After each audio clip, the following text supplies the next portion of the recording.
Saddened to hear about the passing of Sinead O'Connor. What more can we say? We've all watched her and frankly surprised she's been around this long, truthfully. So, this clip aired on Maria Shriver's show called The Cutting Edge. Evidently she had missed the MTV series that interviewed musicians and people. So, I mean, why take a new name? I mean, you already had one that worked. But on August 14, 1990, Sinead was the guest on Maria's short-lived talk show, in-depth talk show. And Sinead got a bit in-depth.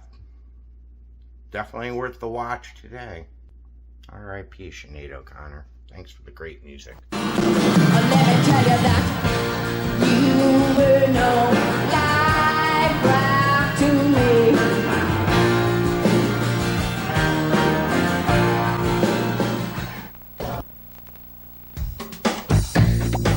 You're not commercial at all. I'm not wearing a little black dress, you know what I mean?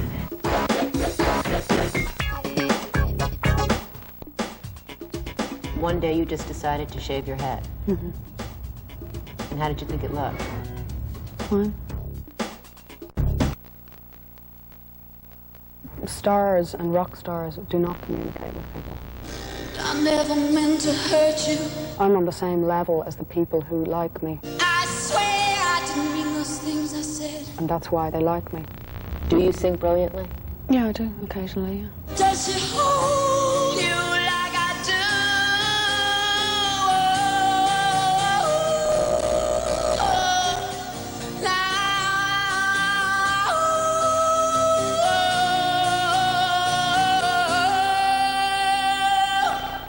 do? One day you just decided to shave your head. Mm-hmm. And how did you think it looked? Fine. Does it bother you that people focus on your hair? It bothers me that people in all walks of life judge books by their covers.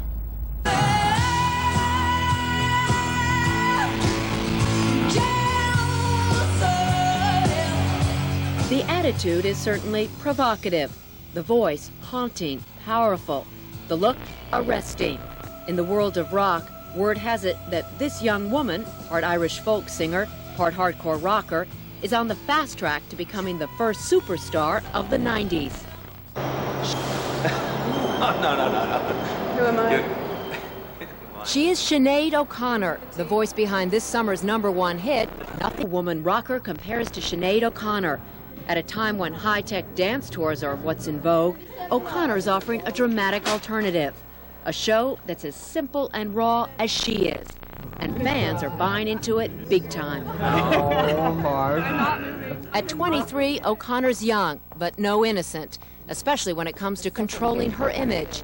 These days, she's intent on overcoming the one that brought her to notoriety in the first place, as the bald and booted tough girl. This becomes a business. Is this a shot of my boots? Yeah, let's try it again. No, I'm not doing it. you're Sorry. Okay. Sometimes I do. But Sinead O'Connor is in the midst of a whirlwind of adulation, fame, and success. A lot for anyone to deal with, but especially confusing for a young woman who until just recently was more an underground cult figure than a mainstream rock star. Sinead's over here. Okay, Sinead, you're there. I'm here. Sinead O'Connor is grappling with the pressures of superstardom, and she's not sure whether she likes them.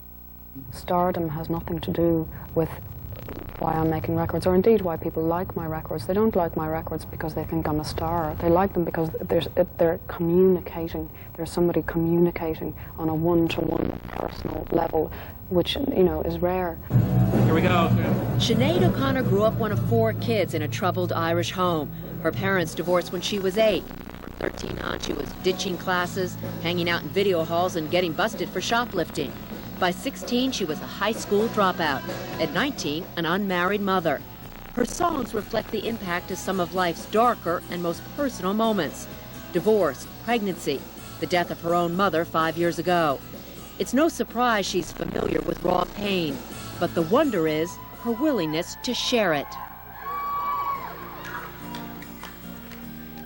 This song is especially for older women.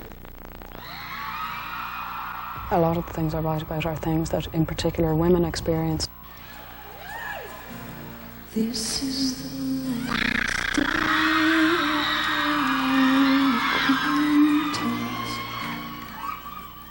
I write in such a way that you won't know what exactly has happened to me, but you know that something has happened, and you can relate it to your own life.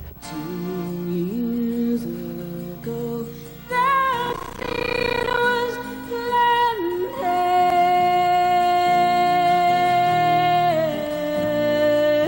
and since then have taken me for granted.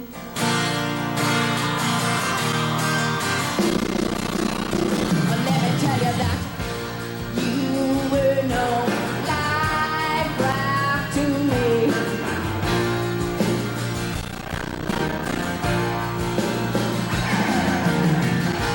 I drowned in pain and misery.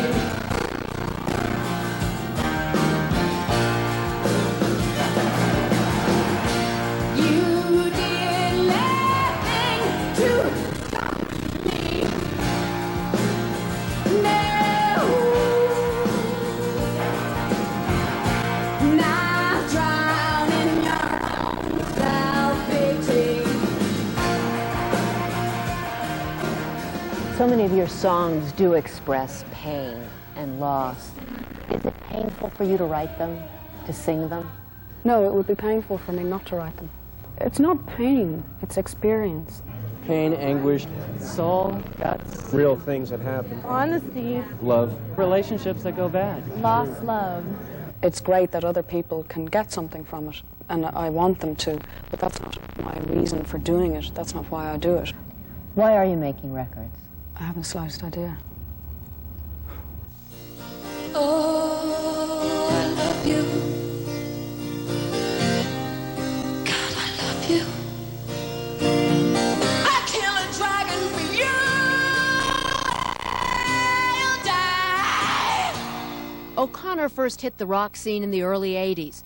Her strange combination of feminine sensibilities and hardcore punk won her instant loyalty in Britain's underground clubs. She's mellowed since then, at least musically, and today seems genuinely surprised at how well she's been received by the more mainstream pop crowd. I'm not really Miss Commercial, am I? I'm not really Miss Accessible. You know what I mean? You're not commercial at all. I can't, you know what I mean? I'm not, I'm not wearing a little black dress, you know what I mean?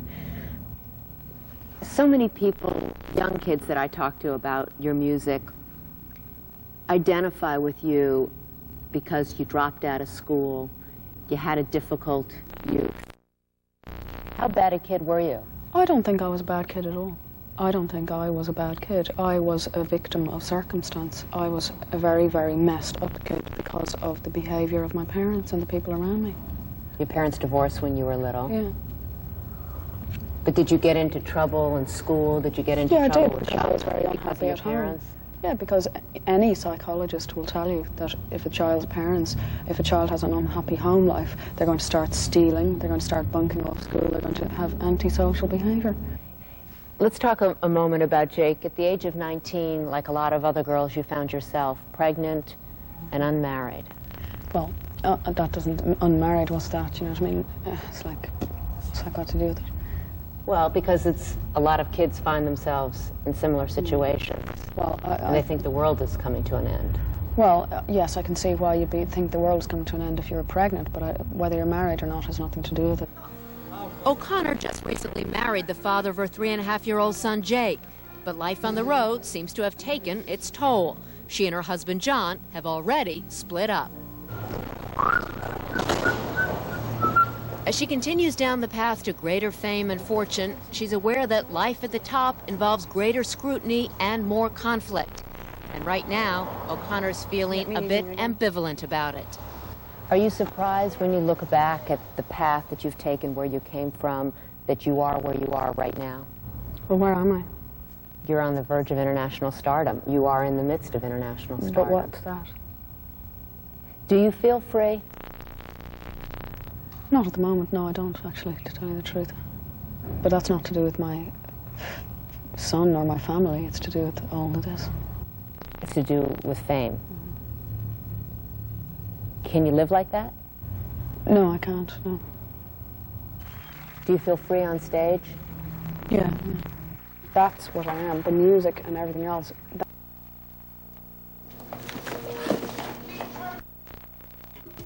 The people you met tonight are risk takers, people who trusted their own instincts, often in the face of conventional wisdom. So the next time you wonder about taking a risk, about going against the grain, follow your gut. It just might lead you to the cutting edge.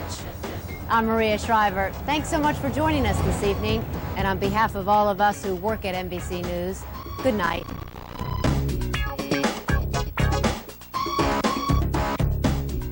What's in store for all you NBC viewers this fall? Well, in just 6 days, NBC presents its new fall season shows, and they're hot. So tune in for Fall Preview Week beginning August 20th, and take a look at all the great shows you'll be seeing, only on NBC.